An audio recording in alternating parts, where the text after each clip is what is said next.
Kwa habari za burudani na michezo, tafadhali subscribe Ndolo TV. Selemani Mwalimu pamoja na Simba Sports Club na akiwa ametambulishwa rasmi da Young Africans. Ni kipi ambacho kinakwenda kuamuliwa, ama ni wapi ambapo Simba wamefeli kwa Selemani Mwalimu na ni wapi da Young Africans wamefaulu kwa upande wa Selemani Mwalimu? Yote tunakwenda kuyapata hapa. Usisahau kusubscribe YouTube channel yako kama ni mara yako ya kwanza kuungana nasi, lakini pia kwa mitandao mingine ya kijamii tunapatikana kama Ndolo TV, Instagram, TikTok, Facebook, kote tunapatikana. Lakini cha msingi zaidi ni kutazama usajili ambao umefanya surprise. Tunakumbuka siku ya Simba Day, Selemani Mwalimu hakuwepo uwanjani, lakini alitambulishwa kwenye sinema na pia akasema kwamba ni mchezaji wa Simba Sports Club. Tunakuja kutazama, kabla ya yote Selemani Mwalimu alishatambulishwa kwenye page ya Simba Sports Club, ikaleta utata na Wydad akiwa yuko na picha na Zubeda, CEO wa Simba Sports Club, pamoja na Wydad.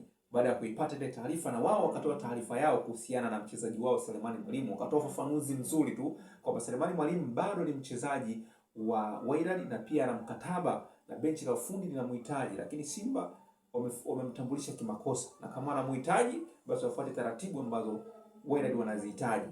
Na Selemani Mwalimu akachukuliwa kwenda Morocco kwa ajili ya kujiunga na klabu yake, lakini siku ya Simba Day akatambulishwa pale Simba Sports Club kupitia screen ama television. Na kitu cha ajabu na cha kustaajabisha zaidi, ama kilichoshtusha watu wengi zaidi, surprise ambayo imefanywa na Engineer Hersi.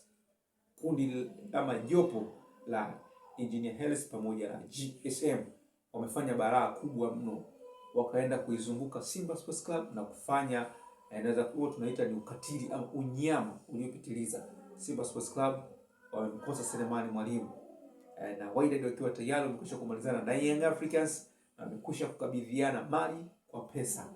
Hivyo Selemani Mwalimu ni mwananchi. Sasa tunakwenda kutazama kwenye sheria za 17 za mchezo ama za mpira wa miguu, zinasema nini. Selemani Mwalimu amechukuliwa kihalali na Young Africans ama amechukuliwa kwa ajili ya kuwakomesha Simba Sports Club? Ni kinyume cha sheria? Atacheza? Kwenye ujue maswali wanajiuliza watu wengi kwamba Selemani Mwalimu je, atacheza? Lakini pia ukizingatia kanuni ya CAF, ilitolewa onyo kwa baadhi ya vilabu akiwemo Fountain Gate, amezuiliwa kusajiliwa. Young Africans na King Gold wote walizuiliwa kufanya usajili. Sasa Selemani Mwalimu amesajiliwa na Young Africans. Maswali wanajiuliza, je, Selemani Mwalimu atacheza? Na taarifa hivi punde imetolewa kutoka CAF, mmoja kati ya vilabu ambao vimepewa adhabu ya kuzuiliwa kusajili ni Young Africans.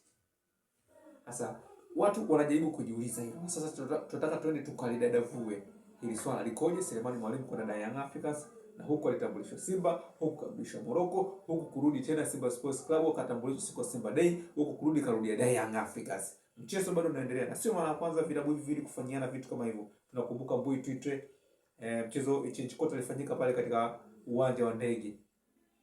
Kila mtu walikuwa ukisha kumalizana na Simba Sports Club, lakini Young Africans wakafanya Simba pia walifanya ukatili huo, wakachange pale pale uwanjani. So ni vitu ambavyo vipo na vinaendelea kwenye klabu yetu. Utani wa jadi unaendelea, ila unaendelea mpaka unafika deep sana, ambako mashabiki wanakuwa wanachanganywa. Mashabiki wa Simba wengi wanalaumu kwamba Simba Sports Club wametudanganya, walitutambulisha before kwamba ni mchezaji wa Simba Sports Club. Wydad wakatoa ufafanuzi ni mchezaji wao, hawajamalizana na Simba na wakamchukua kumpeleka Morocco.